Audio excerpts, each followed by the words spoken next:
Čaute, zdravím vás u takého smutného telku. Ideme sa rozprávať o tom, čo sa stalo vlastne v piatok a následne sme sa to dozvedeli všetci v sobotu. No, takže začneme. No, takže ja som o tom práve že nevedel v piatok a práve že nikto. A tak som normálne v pohode všetko. A bol som práve v inej, nebol som doma a práve som sa dostal na Wi-Fi. A tak si pozerám Facebook, nič nové, ako stále dookola a zrazu tam bolo, že niekto nabúral v Audine na D1 v Česku. No tak som čítal najprv komenty, že kto to tam pridal a písali tam, že niečo, že Marty 09 sa zabil na D1 alebo čo. Tak som si to otvoril, prečítal som si to, že išiel niekde, neviem kde, že ukradol otcovi auto a vybral sa niekde, neviem kde, ale už vieme kde, ale to sa dostaneme k tomu až niekde na konci.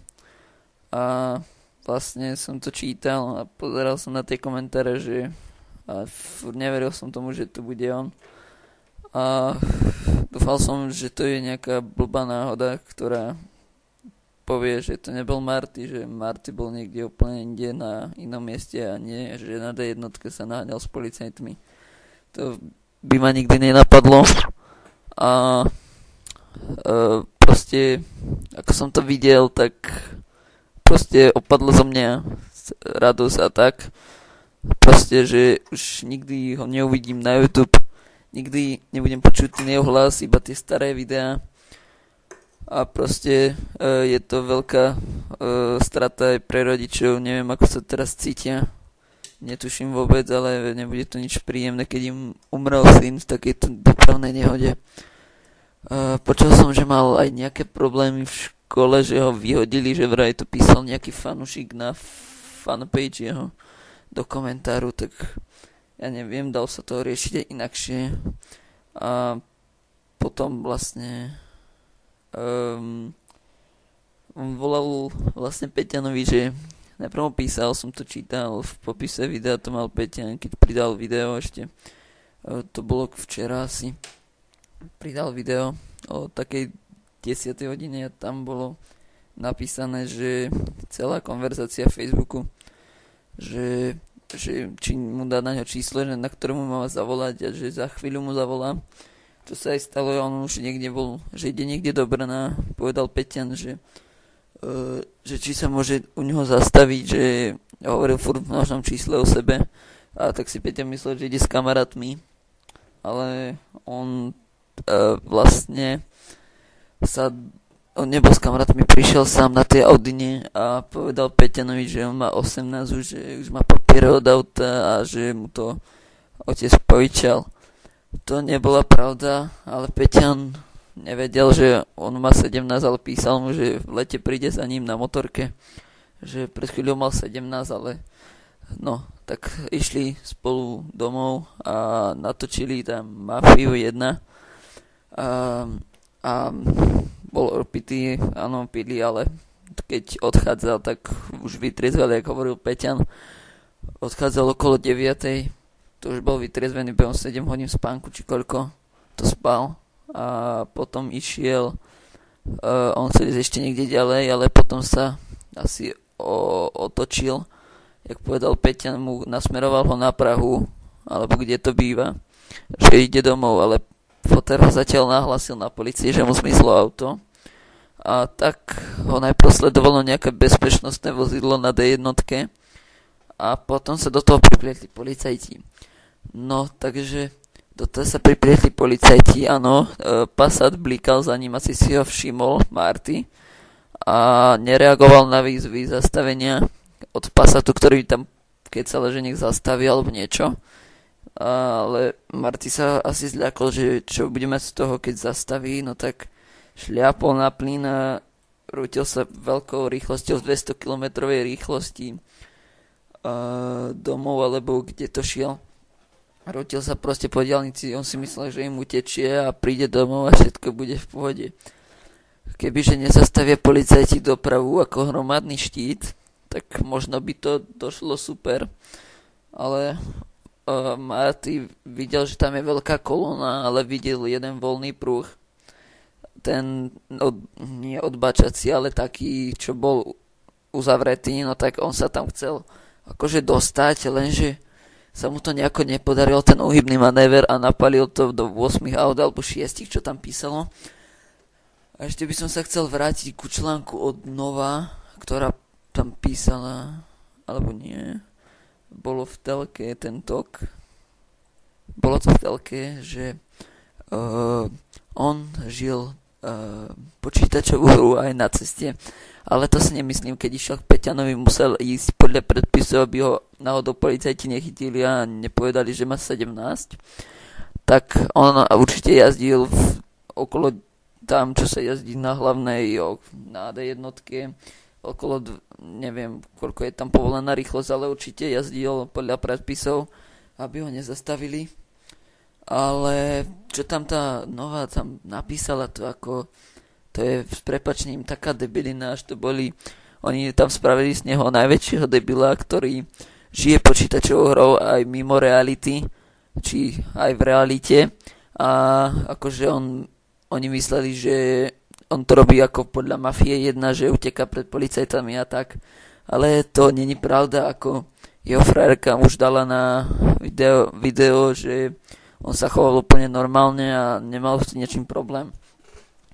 A tak, takže nemal s ničím problém a oni mu tam spravili z debila a dali tam video, ako hovorí, že ja som naspídovanej, to bola misia asi ten Mission Pack, Crank, zastava zomreš, kde musel utekať a robiť blbosti.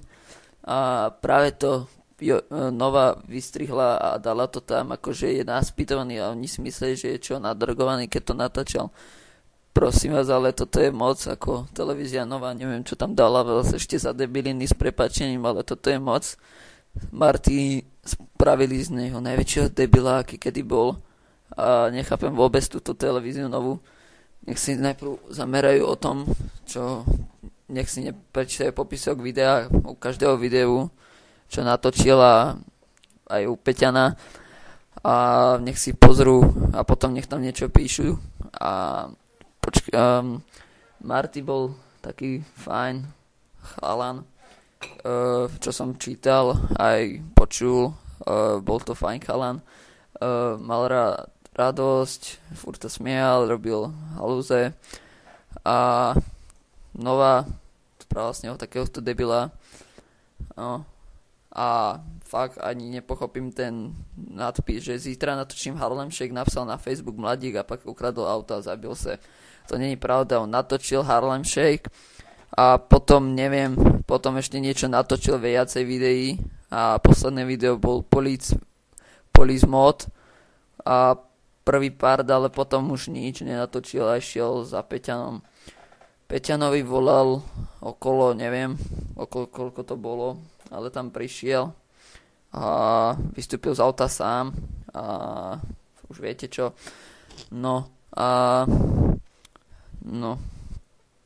Takže to by asi tak, toto bolo všetko. Ešte sa vrhneme na nejaké kecačky o Martym, ale musím ešte niečo také pozrieť. Takže tak. Ja si myslím, kebyže policajti ho nenaháňajú, tak asi by došiel aj v pohode domov.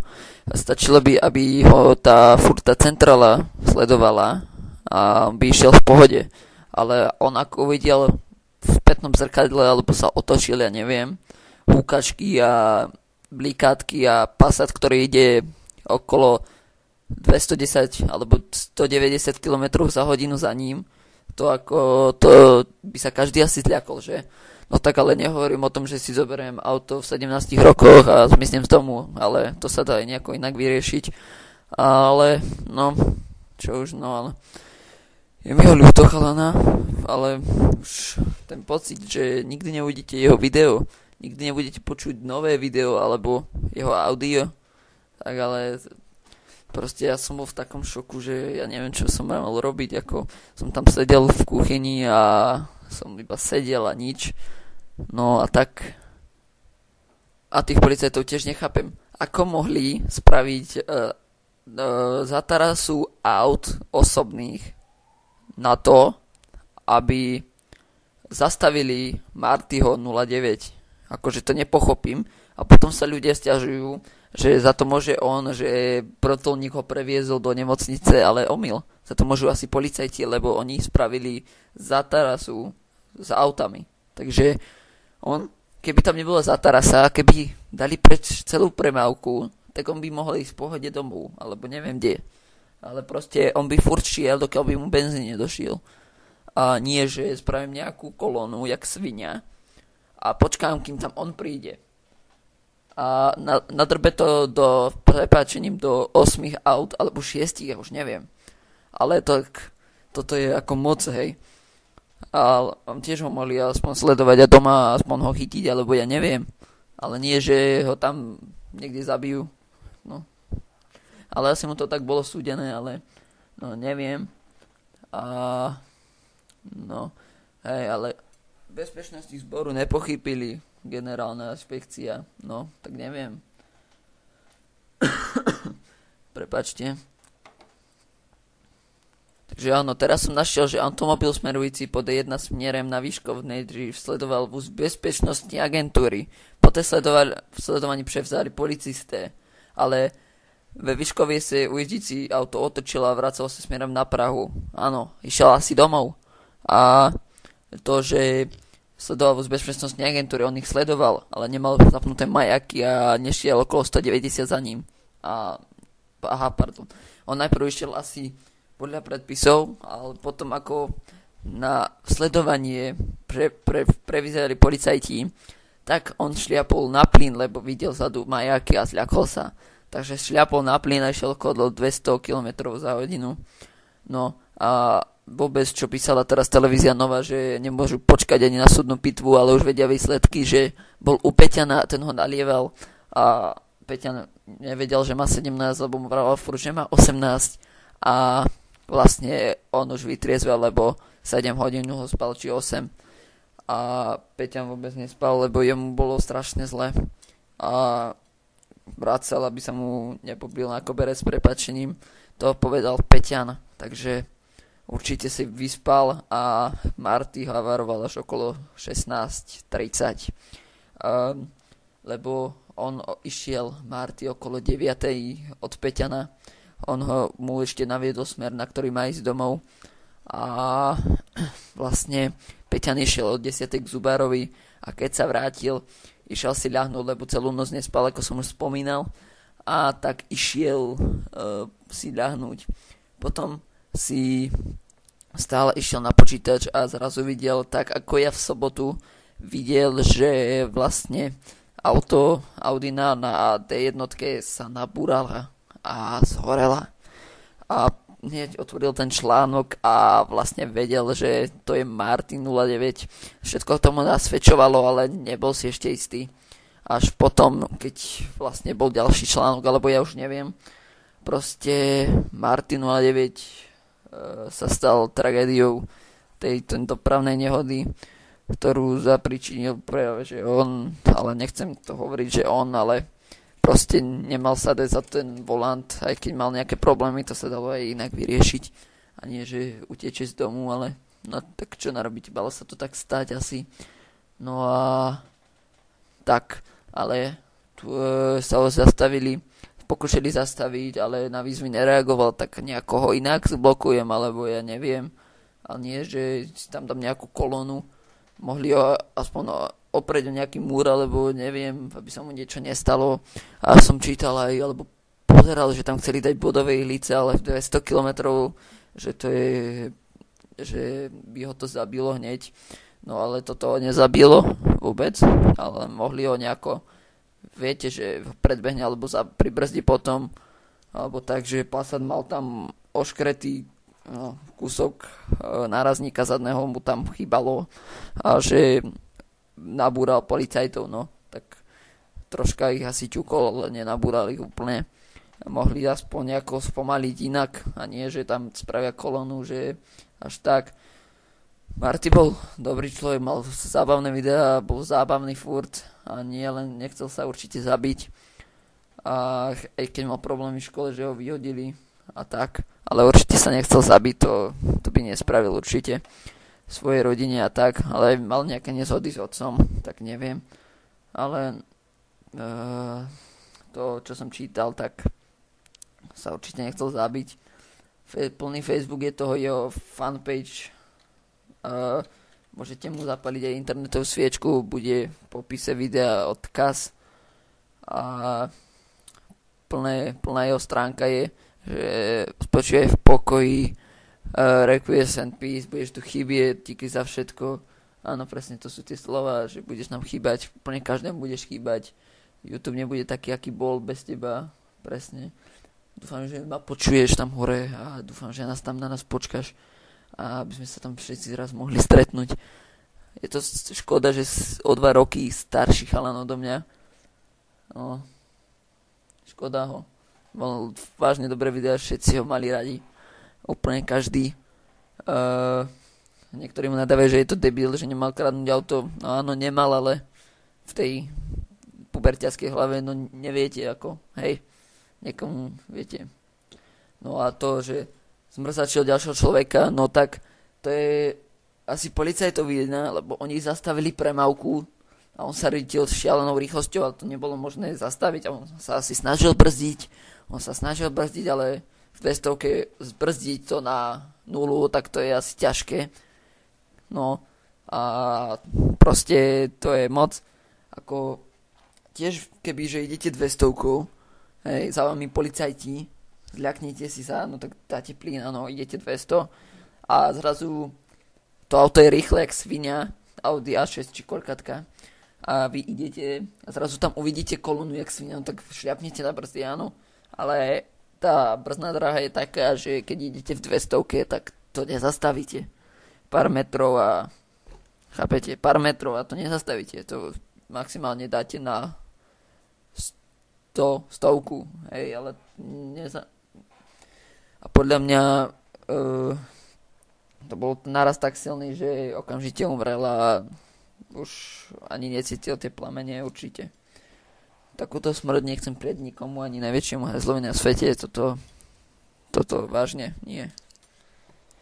Nikomu sa nemá prijať smrť a tí, čo to hovoria, že si to zaslúžil, tak nemáte žiadnu úctu k mŕtvemu, ani city nemáte žiadne, alebo ja neviem. Bol si môj vzor, Marty. Dúfam, že ma počuješ. Bol si môj vzor. Od začiatku som sledoval tvoje videá, hlavne Mafiu. A ako už niekto tu písal na tvojej fanpage, Mafiou to začalo, Mafiou to skončilo.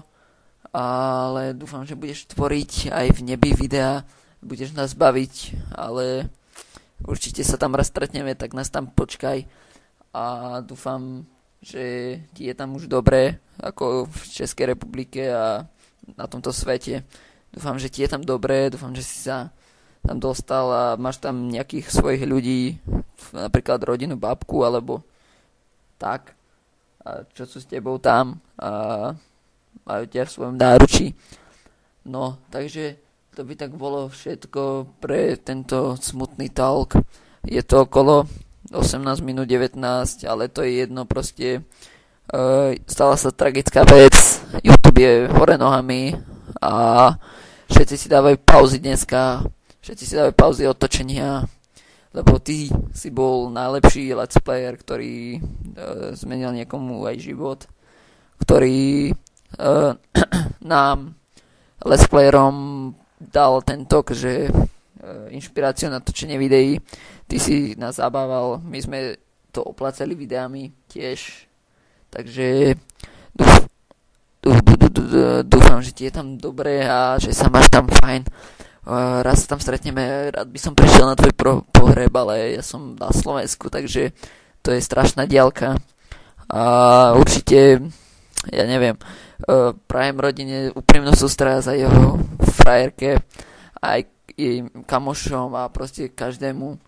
Je mi to vážne ľúto, čo sa stalo a dúfam, že že keď prídete na YouTube, tak si to nezabudnete na ňo a furt budete pozerať na jeho kanál ako ja. A proste ešte stále tomu nemôžem uveriť, že čo sa stalo. No, tak to je dneska všetko takéhoto smutného telku a toto je všetko iba pre Martyho, ktorý svojim životom dokázal veľa toho na YouTube. A to je vlastne tak všetko. Ďakujem, že ste si toto vypočuli a nedávajte ani lajky, ani ani dislajky, ani odber mi nedávajte za toto, lebo toto je iba pre Martyho a nechcem si na tom privyrobiť nejaké lajky, dislajky alebo odberateliev, to nie. Takže ďakujem moc, že ste si toto vypočuli a ďakujem všetkým. Takže bude všetko v popise videa, takže ďakujem vám a majte sa. Takže čaute.